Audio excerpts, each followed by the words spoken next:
What is up, scatterbrains?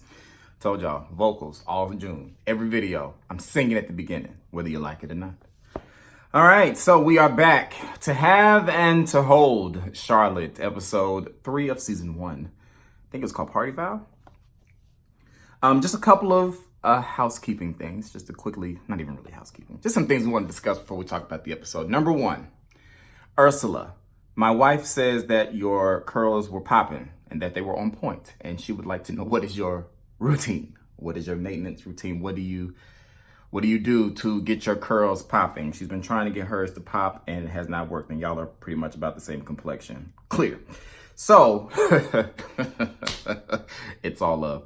So she just wants to know, what's your maintenance routine for your hair to get your curls popping. All right, secondly, the one thing that I don't like about reality shows recently is when they have the, I'm not gonna say contestants, when they have the people on the show, when they have them go in and do voiceovers and then they plug it into scenes. I don't like that, because these editors have yet to figure out how to make your voice over sound like your voice did in the scene.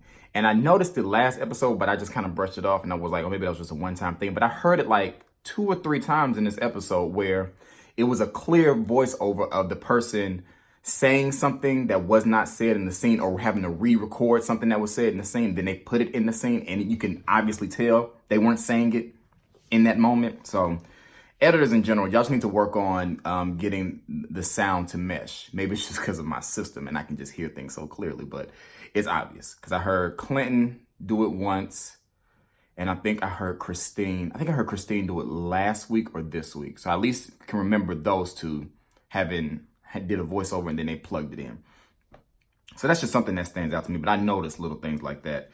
And my wife said the Metamorphosis statue was in the episode last week, and I did see it tonight. So it's like, come on, y'all, just let's get some other shots. So this whole episode pretty much was the lead up to the Dinks pizza party, upscale pizza party. And we're going to go through everything as always. We'll start off with Alondric. I put results. Why did I put results? No clue why I put results down for Alondric. Results. Did I get results? No. Why did I put results down? I don't know. Moving on. They talk about Christine's 48-hour rule. And they're not really, into that. They're doing it about once a week. Elaine said that she doesn't want pound cake, or he didn't want pound cake. They refer to intercourse as pound cake. You get it? Pound cakes. I guess that means they like, never mind. So they, okay. They're getting ready to go to Mexico. Yandrick has a venture or something related to Mexico. He's an entrepreneur. And I believe he said he had a restaurant here that didn't work. Like I said, I think on the first review, we don't know what that restaurant, I don't know what that restaurant is, but I guess he has a new venture related to Mexico or in Mexico. There was a lot going on at the house during the beginning of the episode. So some of the stuff, I don't really know what happened. It's a champagne. I got that down. He has a champagne venture going on in Mexico. So they're going to go to Mexico. So they're going to miss Christine's pizza party. But she did not get an invite to it, and it's making Elaine feel some kind of way, because clearly we can see that those two are button heads. They don't really, I guess they tolerate each other. But we'll see how the season goes. We're only 3 episodes in. So that's pretty much Alondric for this week. I really don't know why I put results down. No clue. Oh, well. Moving on. Elaine does talk to Ty, though, later on in the episode. And they discuss Christine. So I'm going to kind of guess it's kind of like Ty and Elaine not versus, but like on one side and Christine on the other side. And apparently Christine is new to the whole group of friends, but I guess they're getting the impression that she believes it's her group of friends now and she wants to be the queen. We'll see how it goes. And all right, I'm just going to move on. Oh, but Ty did mention to Elaine that one of the boys said they want family week. They don't want the whole mommy week, daddy week. They want family week, which is to be expected with this whole nesting thing. But we'll get back to them a little bit later. I think I'll circle down. Well, no, we can do the Dinks real quick. No, we'll do them last. So Clursula, we got a lot of background on Clursula today. So Ursula has 2 girls. And Clinton has 2 girls. Okay. Ursula had her first child, Emery, when she was 17. And Emery is now 25. Emery is dating Colin. He's one half of the rap duo Ren Tin Tin, the Rapping Dalmatians. Colin and Emery have been dating for some while now. But Ursula said that Clinton has been in, I guess, both of the girls' lives. I don't know the other daughter's name, but he's been in their lives since they were 11, and he pretty much raised them. So they look at him as dad, even though he's not their biological father. Ursula apparently got married when she was young. So she said by the time she was 25, she was semi-divorced with 2 kids at 25. So she must have gotten young, like really, really young. So one thing that we talked about in this episode, they talked about in this episode, was Emery and Colin's future. It appears that the information that Ursula was getting from Emery was not the same that Colin was giving Clinton, because later on in the episode, Clinton goes to visit Colin because he's a barber, which we'll talk about in a minute. But when Emery was talking to Ursula, she was making it seem like they weren't really moving forward as far as like marriage and children. Like they're not in a rush to do all of that kind of stuff. But on the other hand, when Colin is talking to Clinton, he's making it seem like Emery is putting pressure on him to propose and do all of that kind of stuff. So what we're led to believe as viewers is that Ursula's desires for her children may not be exactly what her children want. And maybe her daughter is affected to the point where she doesn't want to let her mom know what it is that she really wants for fear of judgment, but that's just for lack of better words.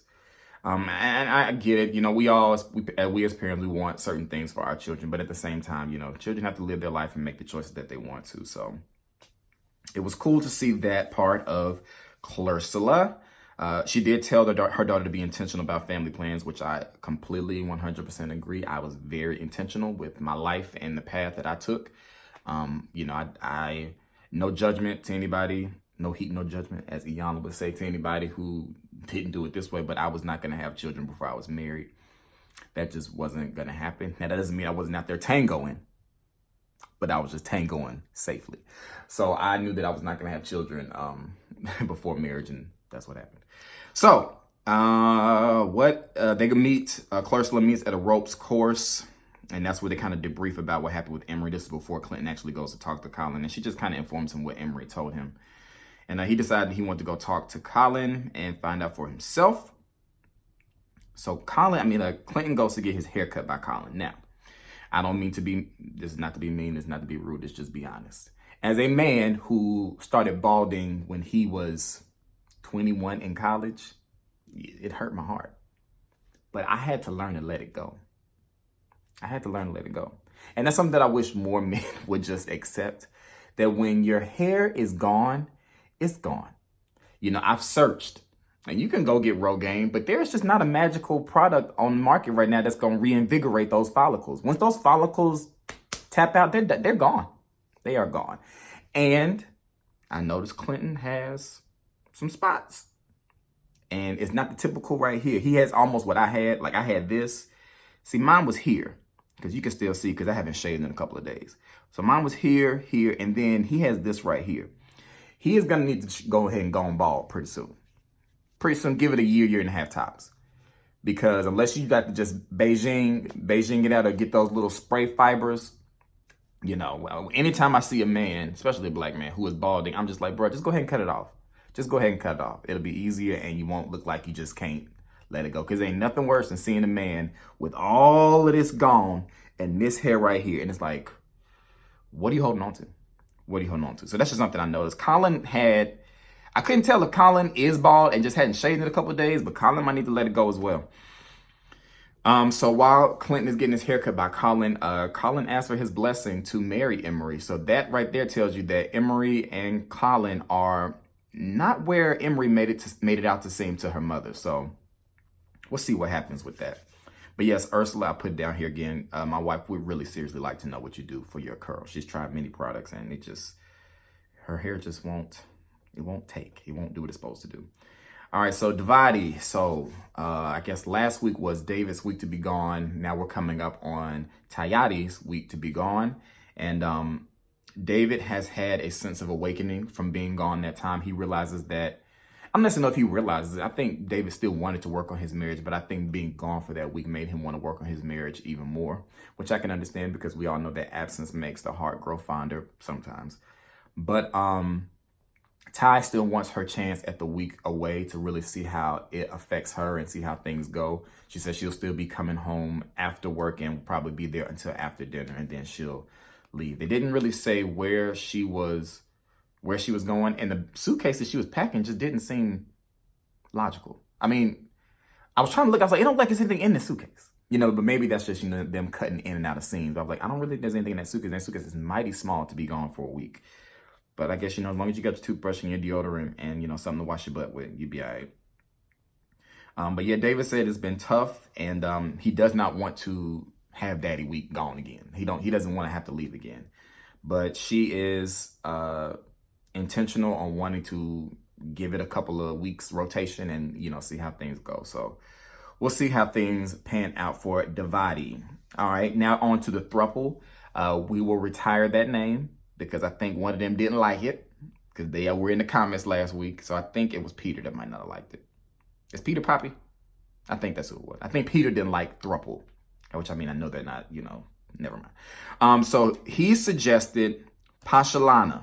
Okay, so from here on forward, they'll be called Pashalana. And I could have sworn I heard during this episode, Christine call Elaine and Yandrick Alandrick. I could have sworn I heard that. So if I did hear that, we were right there on the same page. But the throuple will be now known as Pashalana for Peter, Josh, and Juliana Pashalana, which I like that name. So Christine comes over, and this is when they're going to have the talk that they should have had like 3-4 years ago about the relationship that the fathers have and what it is and all that kind of stuff. And, it was nice to see, all 5 of them sit down and talk openly, honestly. It's something that kind of conversation as far as homosexuality is something that I believe should be reserved for parents. Not even just that, just with everything going on in the world, parents have to decide when is the best time to talk to their children about all of that kind of stuff, so that you're able to control, not necessarily the narrative, but you're able to control the knowledge being poured into your children's head. Because, there are some people who don't want to have that conversation that young. There's some people who want to have it even earlier. There's some people who want the public school system to do it. Some people who don't. It's just different for every family. So the girls seemed cool with it. They didn't seem extremely affected. And like I said in the first episode, last week's episode, the children will benefit the most from this situation. Let's see. I don't know why I put this under them. I think I put this in the wrong place. So I think Peter went to visit Christine, or Christine went to visit Peter and Josh. I don't remember. But either way, they talked about the pizza party. And Christine decided that she's going to invite Dr. Carl to possibly hook up Juliana. Maybe that's why I put that under them. Juliana's obviously single, so they're trying to find somebody who they can hook her up with. And who will be better choice than Tayati's ex, Dr. Carl? And I'm more than certain that a lot of the stuff regarding Dr. Carl was producer initiated. There's probably a producer who gave them this idea, because I just don't believe that people would be that messy to be like, I'm going to invite somebody's ex to possibly, get to know somebody within that same circle. Maybe they're that messy in real life, but I just don't believe that, it's authentic. So they're going to invite Dr. Carl to the pizza party. And that's that. So let's go on up to the dinks, and then we'll talk about the pizza party. So they just decided they're going to have a upscale pizza party. Alandrick won't be there because they're in Mexico. And they have chefs, they have bartenders, and they have a pineapple hookah. They are smoking tobacco out of the hookah. I did hookah like twice, and then I read about how bad it is for you. And I said, I'm not doing that ever again. So anytime I see people smoking hookah, I'm like, okay. So, all right, I feel like a whole lot happened at the party, but not really. So there's a little bit of Colin talk. Ursula debriefs them on Colin and feeling like their relationship has hit a plateau. But, you know, Ursula, I guess, in a sense, is in the dark as far as this episode is concerned about what's really going on with her oldest daughter. Christine says something. I put mom comment. I guess I need to start making more notes, but I just don't feel like doing play-by-plays. But Christine made a mom comment, I think, regarding Ursula, and I think it made Ursula feel some kind of way, but I don't remember. I did write down camel toe because Christine made it a point to direct attention to her crotch to find out if she had a camel toe showing. You know, I would think that that's something that you figure out. Like, I check to make sure moose knuckles is not a thing for myself before I leave the house. My wife checks for me as well.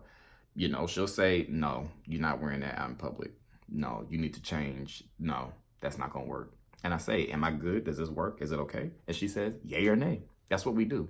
So I just need Christine, get dink number one to, you know, check your camel toe. And, you know, I guess if you had on drawers, you wouldn't have to worry about, never mind, I'm not going down that road today. So when Carl does arrive, Ty didn't know that he was coming. And that was trifling on Christine's part. Again, I think that is a producer thing. I don't think that is actual something that naturally, organically happened with this group of friends, that she just invited somebody's ex. Like, for me, if I'm going to be somewhere where my ex is going to be and my friends know my ex is going to be there, I don't really mind if my ex is there, but give me a heads up. Give me a heads up that my ex is going to be there, because that's awkward, especially when you're filming a TV show. He clearly was mic'd, which means he was going to be around the group and, you know, there. Give me a heads up to let me know, hey, your ex is going to be here. But, you know, like I say, you know, it's for TV. We got to make things interesting because they really haven't had any drama these first 2 episodes. So there's that. But when Ursula sees when Ursula sees Carl coming, she's like, deuces, I'm going back in the house. Ursula is like, I don't want any parts of this foolishness. So she exits stage left. So they all pretty much engage in a conversation about Divati's situation and the nesting, which I also feel was kind of inappropriate and not organic. But, you know, hey, it could just very well be that the dinks are messy, but I don't really believe that they are, because somebody has to get the drama going on the show. Otherwise, the show wouldn't have got picked up. So they all start talking about Divati's nesting situation, asking all these questions, and it's almost like the dinks threw the ball up and Clint was like, and he just took it and ran with it and started asking a whole bunch of questions to Divati about, you know, what is it and why is it working and have you done this and are you passionate and all this other kind of stuff. And clearly David and Ty are getting irritated, and they eventually shut the conversation down because it really is none of their business. Now, granted, Ty and David have talked to other people about it. So it's almost like when you invite people into your business, it's kind of fair game in a sense, but also at the same time, you have to respect people's boundaries. And if they want to stop talking about it, then that should be the end of it. So, you know, that's it. We hear Christine say that she doesn't see the ish happening. And that's, again, another one of those moments where I'm like, did you really say that there? Or was that somewhere else and it was just plugged into there? And that's what I'm led to believe, that she didn't actually say that in front of them to their face. It didn't look like that was what was really said. But I think that, you know, every show kind of has people who have to play a certain role. They edit people a certain kind of way. And as of right now, it looks like they're editing Christine to be the villain, I guess you could say. We'll see what happens. I'm reserving my judgment. I have my favorites, but, you know, it is what it is. We're only 3 episodes in. So now that the drama is picking up, we'll see how things go next week. With only being a 10-episode season, you know, episode 3 makes sense. So I'll probably guess that between episode 3 to episode about 9, probably, we'll get a whole bunch of drama. And then probably by the end of 9 to 10, we'll have the resolution to end the season. And I think this was all shot. I think somebody said something about Thanksgiving. Spanksgiving. I think somebody said something like sexual related with the word Thanksgiving. So I'm going to assume this was all filmed toward the end of last year. So that's all I got for Tavern to Hold Charlotte, episode 3 of season 1, Party Foul. Y'all let me know what y'all thought about the episode. I'm still entertained by the show. Yeah, I don't really have any feedback right now other than just work on the voiceover insertions. Work on that. Make sure y'all remember to rate, comment, subscribe, share if you feel like it. I'm about to get in here and start cleaning this house. And I'll talk to y'all later. Peace.